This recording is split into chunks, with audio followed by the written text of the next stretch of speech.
Dari sekian banyak calon wapres yang ada, kita warga NU, calon wapres yang nyata-nyata kader NU Gus Muhaimin. Calon wapres yang punya nasab ke NU-an cicitnya Mbah Bisri Gus Muhaimin. Calon wapres yang kenyang pengalaman dibanting-banting, dingkuk-ngkuk, ditempa, diduduk-duduk, dan tetap eksis. Terbukti tahan bantingan Gus Muhaimin. Dilok-lokne difitnah panggah menter Gus Muhaimin. Maka bagi warga NU nggak ada pilihan lain kecuali harus mengusung Gus Muhaimin. Imma dadi pres atau cawapres. Ngoten niku ora oleh kula ketua PW ngomong niki ora oleh. Selamat sore para netizen dimanapun kita berada, salam inspirasi bagi kita semua ya. Gus Yahya ancam sanksi pengurus yang bawa-bawa PBNU dukung capres. Sudah kelihatan begitu paniknya begitu ya. Mengapa saya katakan panik begitu ya? Karena pada hakikatnya banyak warga Nahdliyin ya, warga-warga NU, kiai-kiai NU di situ begitu ya, mendukung Anies Caimin di situ begitu. Lantas bagaimana dengan itu begitu ya? Mungkin yang diungkapkan oleh si Yahya, si Gus Yahya ini mungkin ya NU struktural begitu kan ya, yang punya peran penting di situ begitu ya. Tetapi kalau kultural, gimana begitu? Lantas bagaimana dengan Kiai Marzuki di situ begitu ya? Saya kira kalau NU itu sudah saatnya punya pemimpin begitu kan, punya capres atau cawapres begitu ya, dalam artian bahwa ya kalau NU ya PKB, kalau PKB ya NU begitu kan. Bagaimana tidak, sejarahnya kan memang seperti itu begitu ya. Karena perhelatan di tahun 1999 ya jangan lupa ya terkait dengan basis dari NU yang kemudian ingin mendorong ya menjadi partai di situ begitu ya. Ini banyak sekali pro dan kontra, tetapi mari kita lihat ya komentar-komentar netizen seperti ini. Ini komentar-komentar dari netizen ya. Gus Yahya ancam sanksi pengurus yang bawa-bawa PBNU dukung capres begitu. Apakah berani begitu ya? Ini kecuali dukung Ganjar. Lantas bagaimana dengan Ganjar begitu ya? Sedangkan ya Erick Thohir begitu dekat dengan ya Gus Yakut di situ begitu ya, dan bahkan foto bareng dan bahkan disarankan untuk menjadi cawapres dari Pak Ganjar atau Pak Prabowo begitu ya. Ya kita lihat saja nanti bagaimana nasibnya begitu ya. Apa maksud capres Anies Baswedan? Ya sebutkan saja begitu ya. Mendukung siapa coba bayangkan begitu ya. Gimana ini? Itulah namanya nabok nyilin tangan. Ingat ya dik kata-kata ini begitu kan ya. Memandang merah putih berjanji mempertahankan bersama tanpa pengkhianatan. Wow, bagaimana dengan ini begitu kan ya, saudaranya si Yahya begitu kan. Jadi politik itu tidak lepas dari itu begitu, apalagi warga Nahdliyin begitu ya. Bahkan di satu sisi karena ini menjadi ajang yang sangat luar biasa. Bagi kami itu keterlaluan kalau orang-orang yang kemudian begitu ya, yang basisnya NU yang kemudian tidak mendukung Caimin begitu kan, atau PKB begitu kan. Saya rasa NU itu harus bersatu dengan PKB begitu kan, biar menemukan titik temu, terus kemudian biar tidak ada simpang siur terkait dengan ini begitu kan. Saya rasa ini menjadi catatan penting bagi kita bahwa yang menjadi pedoman itu adalah, bagi kami itu adalah NU begitu ya. Kalau NU-nya semakin bergejolak dengan PKB, saya kira ada kepentingan besar di situ begitu ya. Ancam jangan bawa-bawa NU ya, habis pilpres minta jatah menteri.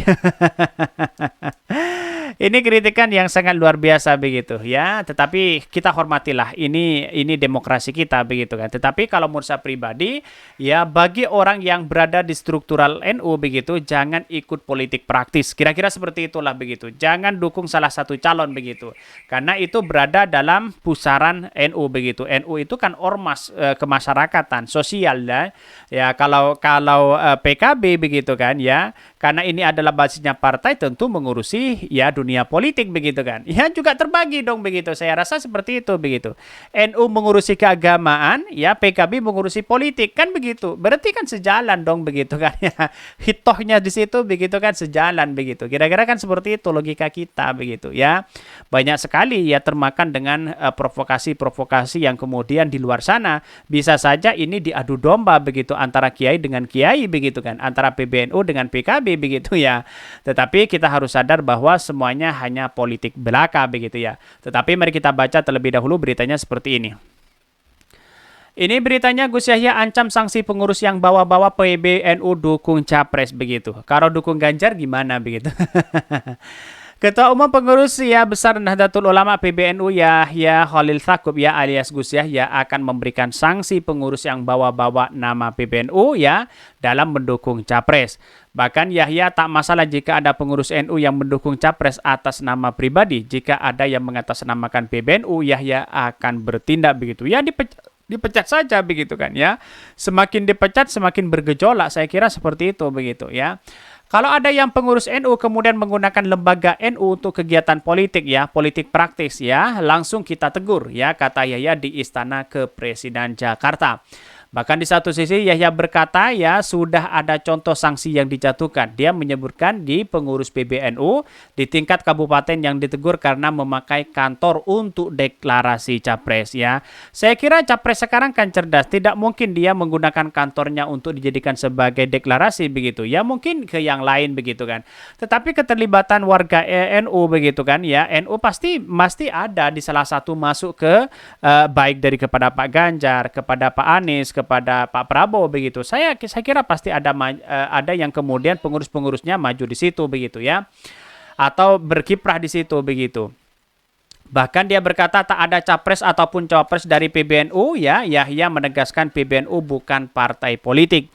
Kalau ada capres yang mengatasnamakan NU tetapi bukan pengurus NU, ya kami juga bisa mengatakan itu tidak benar ya, tapi kan kami tidak bisa memberi sanksi apa-apa kalau bukan pengurus ya, ujarnya begitu. Bahkan ya Gus Yahya telah menarik PBNU dari politik praktis sejak terpilih sebagai ketua umum ya. Bahkan ia tak mau PBNU sibuk ikut berkompetisi dalam pemilu dan pilpres. Saya kira langkah ini langkah yang baik apa yang dilakukan oleh Gus Yahya begitu, apalagi pengurusnya begitu. Jangan sampai memainkan peran politik praktis itu. Ini bagus sebenarnya begitu kan. Karena sudah jelas ya NU itu PBNU itu adalah keagamaan begitu, ormas keagamaan begitu. Kalau PKB ya mengurusi tentang politik begitu. Sejalan dong. Kira-kira kan seperti itu logikanya begitu.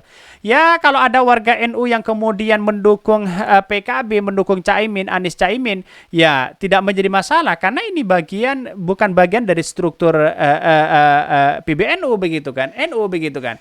Kalau NU kultural ya silahkan kan begitu logikanya begitu ya. Dia ingin PBNU fokus membantu masyarakat dalam berbagai aspek kehidupan. Yahya juga meminta tak ada pihak yang menarik-narik PBNU ke dalam pertarungan politik. Jangan ada calon mengatasnamakan NU kalau ada calon itu nama ya, atas nama kredibilitasnya, atas nama ya perilakunya sendiri-sendiri, bukan atas nama NU, ucap Gus Yahya di kantor PBNU. Saya kira ini perdebatan-perdebatan yang sangat luar biasa begitu ya ketika melihat PBNU ini begitu kan ya. Jangan heran ya, bisa saja ada orang yang mengadu domba antara PBNU dengan PKB begitu kan. Bisa saja seperti itu begitu. Karena kita lihat bahwa kalau menurut saya pribadi ya kalau NU, kalau PBNU yang ngurusi masalah sosial agama begitu kan ya, masalah keagamaan yang ada di masyarakat. Kalau PKB mengurusi politik, itu kan sejalan dengan hitoh kita begitu, dalam artian bahwa ya itu kan dalam artian bahwa PKB itu kan dalam dunia partai begitu ya. Bagaimana dengan di dalamnya? Ya tentu di dalamnya pasti ada orang-orang NU yang PKB, ada orang PKB yang kemudian tentu NU begitu kan. Ya bisa saja begitu. Tapi kemungkinan besar saya yakin dan saya yakin-yakinnya bahwa proses dalam demokrasi ini ya sah-sah aja begitu ya. Tetapi jangan lupa kalau ada sesuatu yang kemudian peran penting dimainkan itu. Mungkin itu yang kami sampaikan ya, tonton terus channel Hodari Podcast Rakyat ini kan ada berita-berita menarik dan viral setiap harinya. Salam para netizen, salam inspirasi bagi kita semua. Jangan lupa di subscribe channel YouTube Hodari Podcast Rakyat ini.